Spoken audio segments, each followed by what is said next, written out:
Bonjour et bienvenue sur Isobourse. Vendredi 18 juin 2021, l'indice CAC 40 a terminé la semaine sur une baisse hebdomadaire de 0,48% à 6569 points, portant son gain à 18,33% depuis le début d'année 2021.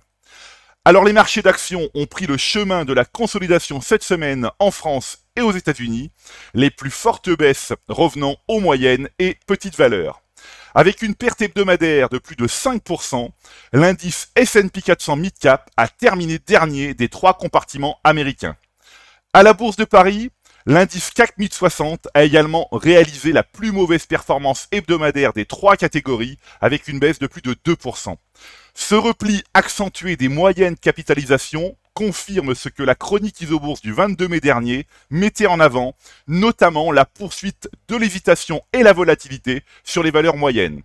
Alors, si la tendance demeure positive à moyen terme sur les actions américaines et françaises à l'image du consensus mensuel Isobourse, le consensus hebdomadaire montre que la consolidation est en train de s'installer à court terme, le rouge étant désormais dominant sur le graphique en bas à droite. La pédagogie étant affaire de répétition, et comme je l'indique régulièrement dans mes chroniques, il faut faire preuve de patience et de rigueur et ne pas oublier que les corrections peuvent être violentes mais courtes dans un marché haussier. Les phases de consolidation sont des périodes où il faut savoir faire preuve de discernement et notamment savoir distinguer les retournements majeurs des simples respirations. Prenons l'exemple de l'indice S&P 400 Mid Cap, donc le baromètre des valeurs moyennes américaines.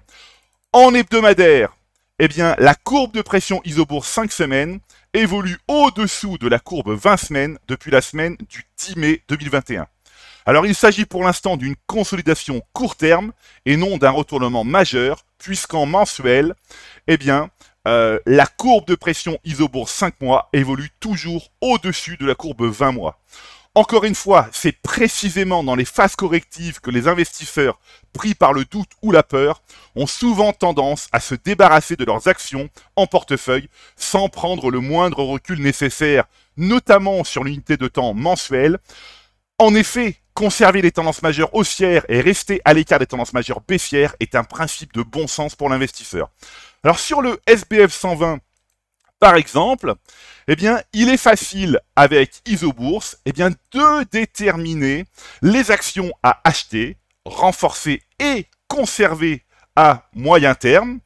Et ce n'est pas plus compliqué de visualiser les valeurs à alléger et à vendre, ainsi que celles dont il faut rester à l'écart à moyen terme.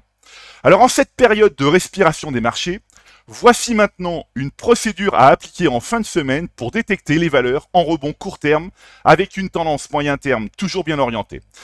Dans l'onglet recherche ici en haut à droite, il suffit de cocher renforcer et conserver à moyen terme, puis acheter à court terme.